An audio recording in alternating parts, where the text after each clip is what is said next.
back in September to say those magic words that Steve made famous. What were your thoughts when you officially saw that Apple was getting into the wearable space? Finally, in the sense of, if I recall that particular one, all we were waiting for was the Apple Watch news. And there was a bunch of stuff beforehand, new laptops and stuff. Sort of like, okay, no, this is the thing that we're waiting for. So, I was really happy that, okay, what do we know? What can we find out about this thing now? I mean, I was worried, right? So let's get to the news, please. Any other thoughts? Go ahead. I was actually there for the launch, and the room was like out of control with Apple freaks everywhere. So I was actually just kind of like happy I was towards the back of the room because I thought everybody was just gonna like have a spaz attack. So to feel the excitement there, of course it was the finally because everybody was expecting that it was gonna happen.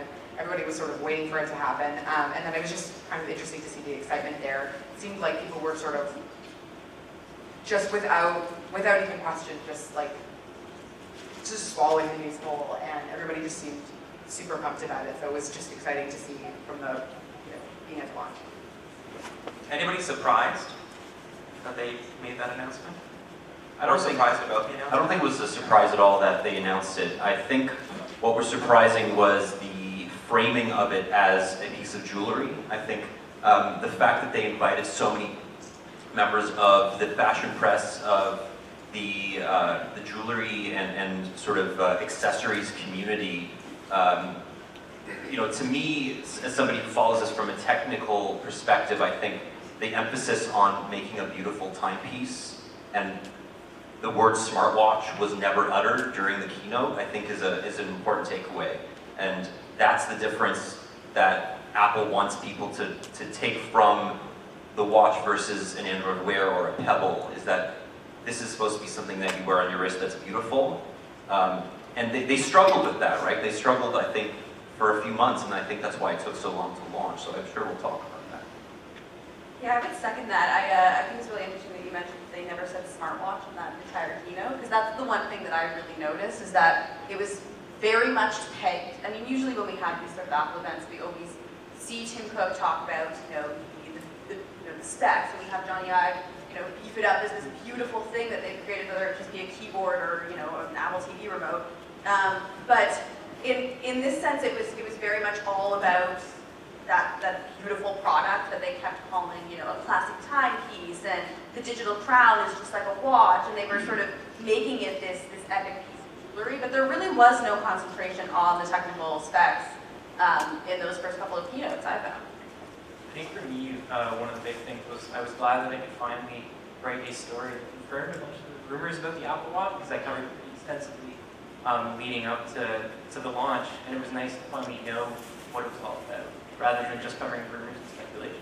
So I want to talk quickly about that, but before I do, Randy, have you been to a lot of Apple events before? Were they specifically targeting you because you were from fashion? Yeah, that was my first one. So what was your reaction when they, I guess, sent the invite, or how you got involved, or? Well, I guess that was my first inclination to confirm suspicion that it was the Apple Watch or something in that arena. It was actually also interesting considering the timing. It was about a day, I think it was actually towards the end of New York Fashion Week, and they pretty much got all the top players in the industry. So I was there and I was sort of spotting, celeb spotting almost. There were celebrities there as well, and the timing was I literally had 12 hours to be there. That's how tight it was for me.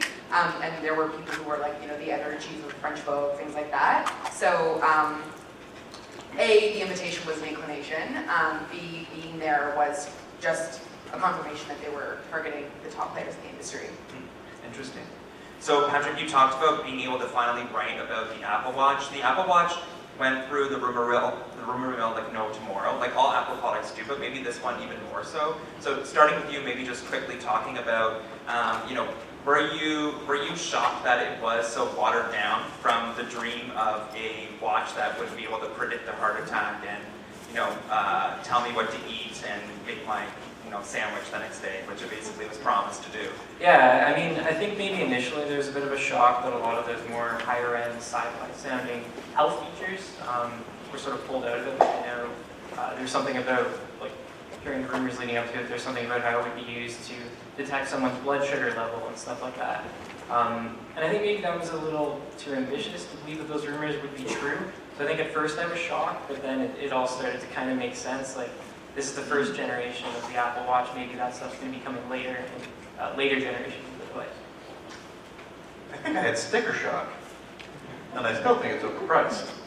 Like, I mean, when we heard that, there was rumors about the fact that, there was going to be one that's going to cost thousands of dollars, the high-end luxury brand, but then you actually finally heard that they are putting out one that's 10 grand, and in Canada 13, starting at 13. I thought that, the thing that really blew me away. I mean, I understand, that they want to present this as a luxury good. However, I do still find it a little bit strange that you have 3 models of this thing that do the exact same thing, and yet there is one that is 13 grand to start. See, that's where the perception from the fashion industry is completely different, because I'm like, 13,000, like that's a pair of shoes. And I'm super cheap. Yeah. I'm broke and cheap. So. I'm not gonna lie, the day before the announcement happened, I had wrote that last sort of rumors piece about like there's gonna be like a $9,000. And Tom, when you were on our show, the News at Noon, and we were talking about that, how there was a rumor, and at that time the rumor was 9,000. And you and I were both like, there's no way in hell they could pick a $9,000 smartwatch. And I remember for whatever reason, had left my desk for 30 seconds and missed that part of the keynote, came back to my desk and saw a tweet that said the 10 grand. And I went, oh, it's such a funny joke, and retweeted it, thinking that it was a joke. I did not think it was real. And then I was sadly Yeah, this is like hilarious. I was like, that's a good one, guys. Totally real. So, Randy, I think it is interesting to talk about the gold watch category.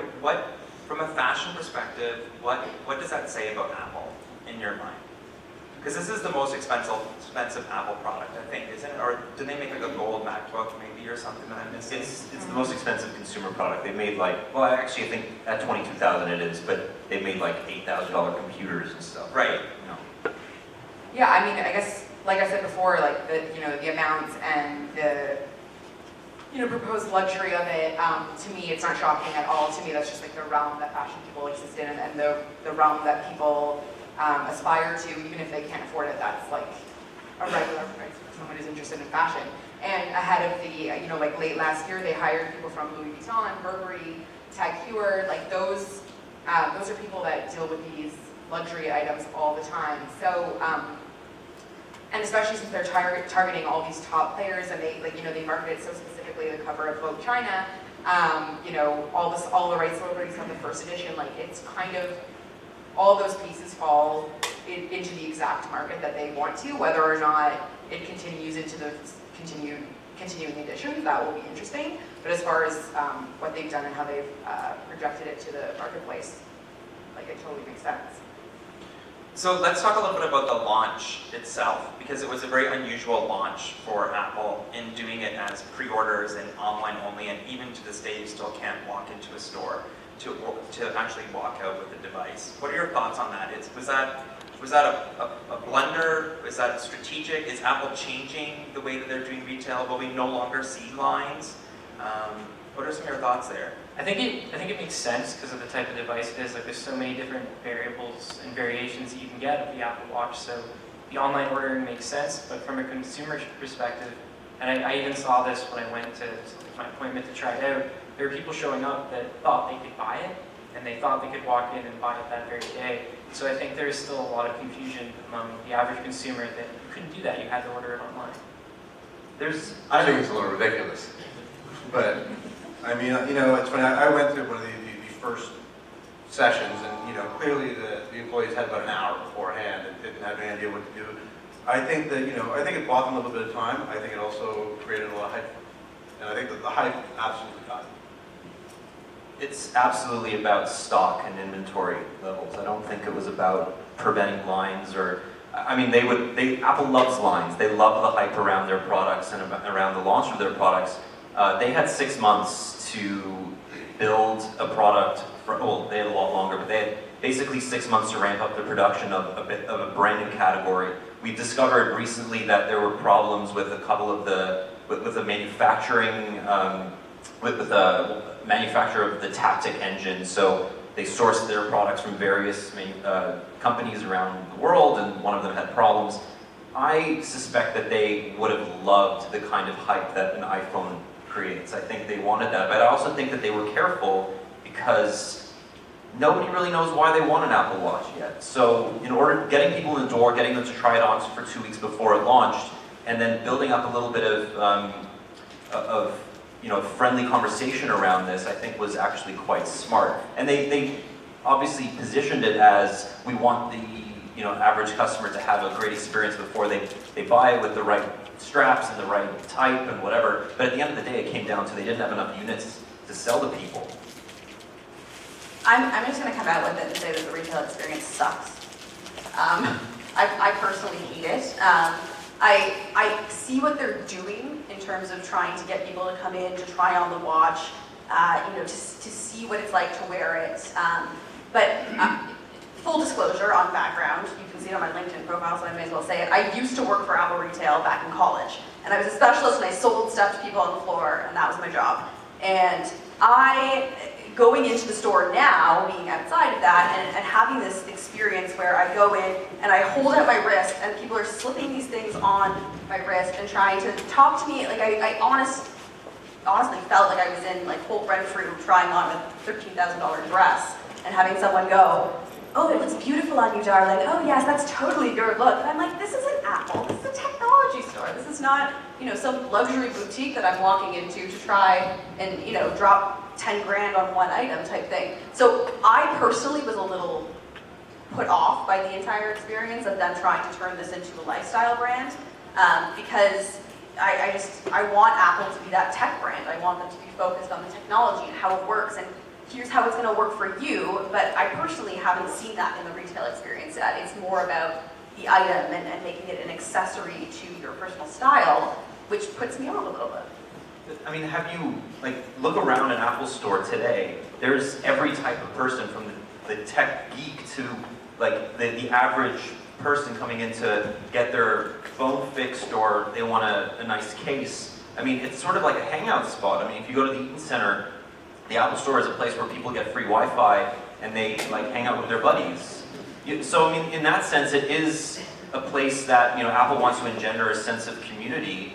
I agree with you. It's a little bit alienating because you walk in, you pick up an iPhone, and it's like, okay, you can walk out with a $200 iPhone, and then you can go and you have to make an appointment to try on a watch, and it's a little bit off-putting when they have to put it on your wrist. But I disagree that it's not fitting with the Apple culture these days. I think that Apple is trying to become more than a tech company, and they've done that. I think it fits with the culture, certainly. I'm not trying to say that. I think where Apple is going as a company is certainly going to that place. And the fact that they're trying to turn themselves into that more lifestyle brand and not just sort of the high-end, computers that are for the very robust computer user. So I certainly agree that it fits with their culture. I just find for, somebody who's the average consumer who, like you said, is trying to figure out why they want a smartwatch or why they particularly want an Apple Watch, I don't think that experience fits into that customer category of, here's why the watch might fit into your use case with your iPhone. I don't see where that sort of comes into it. Nicole, I completely agree, and I also do think that, Apple has never been cheap. They've always been, you pay for their products. I do think that we are witnessing them potentially moving into that next stratosphere with this, and I think that that's an interesting. So I have some more questions, but let's go into the audience to take maybe one or two before we keep talking. Put your hand up if you have a question, so Paula can run and grab you. It's hard to see you guys up there today, it's so dark. Hi, one thing that everybody's been touching on is the whole fashion instead of tech thing that Apple is going for. And it's ironic since 2 months ago this meetup was about fashion and wearables. Do you think maybe that's why Apple has so massively outsold Google on smartwatches? Well, we don't know how many they've sold. They've definitely sold more than Android Wear, just because it's Apple. But we don't know if it's been a bust by Apple standards, because they won't disclose how many watches they've sold, and they probably will never do that, because bunched all the sales in with their other category, which includes iTunes and everything else. But yeah, I mean, they're definitely doing a good job convincing people that it's a luxury item that they may want to buy even though they don't know what they use it for. I think the point you're getting to is, you know, there is such brand equity in Apple and such goodwill toward the brand. You know, it's funny. I wrote a thing, and I haven't been thoroughly impressed with this device. And it was interesting. Somebody emailed me back going, you know, I liked your review, and one of these things I'm curious about. Like, what if this watch was made by BlackBerry? You know, do you think that all of the initial reviews would have been like, you know, the initial reviews, when I read them, the first thing I got of them was all this like, copy problems, it had so much, you know, it took me forever to get used to it, but there's something here. There's potential for greatness. Whereas, you know, I think if it was any other company from Apple, I think those reviews would have come off a lot harsher, and I think that potentially there'd be a couple people who say this is DOA. But because of Apple's fanboy status, I think that that absolutely plays a huge role in the acceptance of this product as it is, because there's a lot of things, you know, Apple used to be the company, it just works. This is not a product that just works. Like, this is a product that definitely you will get, and you will have to work through to make it work for you and find out what you like about it. But, you know, it doesn't really replace your phone. It sort of works with your phone.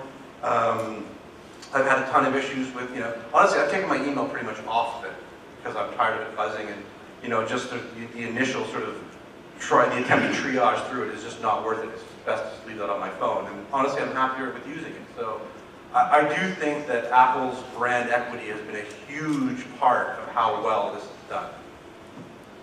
Any other first reactions? I mean, same reactions? In my sphere, like, I didn't even know there was a Google Watch.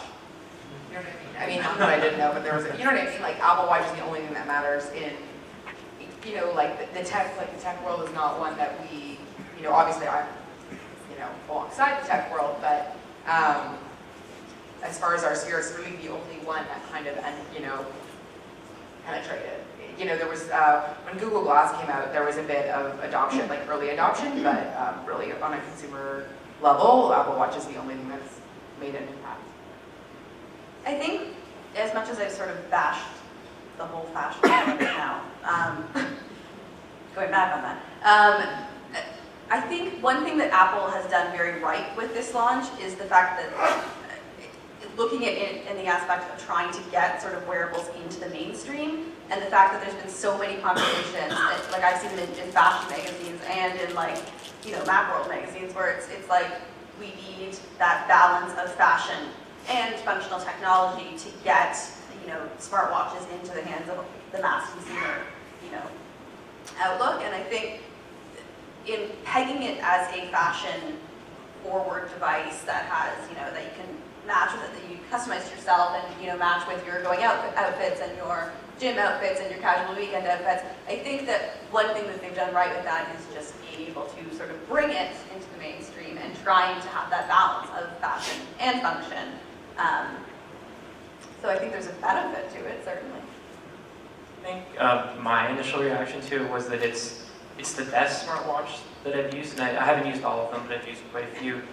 But it's still not good enough, and I don't know if I'm sold on the idea of a smartwatch in general.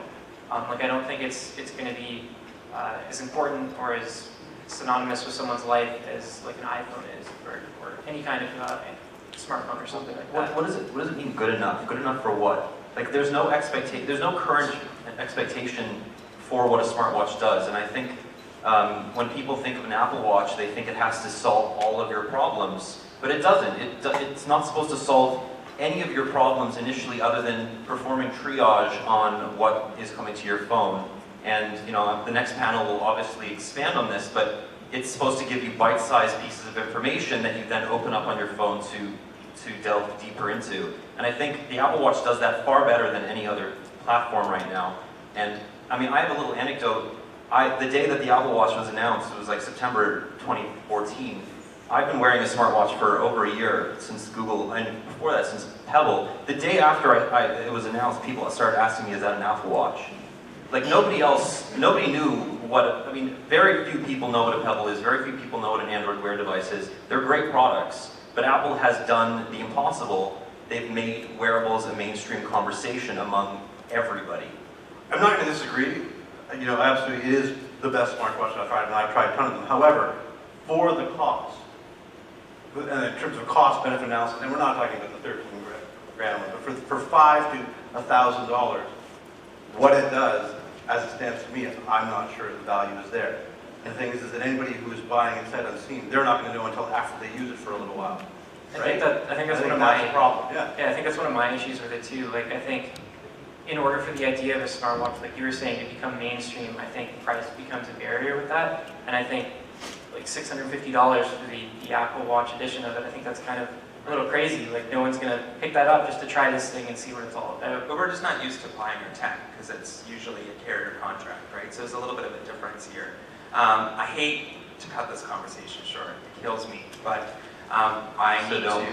I know. So let's all move you to another room, and then we'll film you to continue to follow talk. us. So guys, follow these guys on Twitter to continue the conversation. We're going to bring up the next round of folks to talk about smartwatch app experiences. But I thank you all for being here, and I appreciate all of your comments and your candid comments. And I look forward to seeing you guys all soon. Thank you so much. Big round of applause.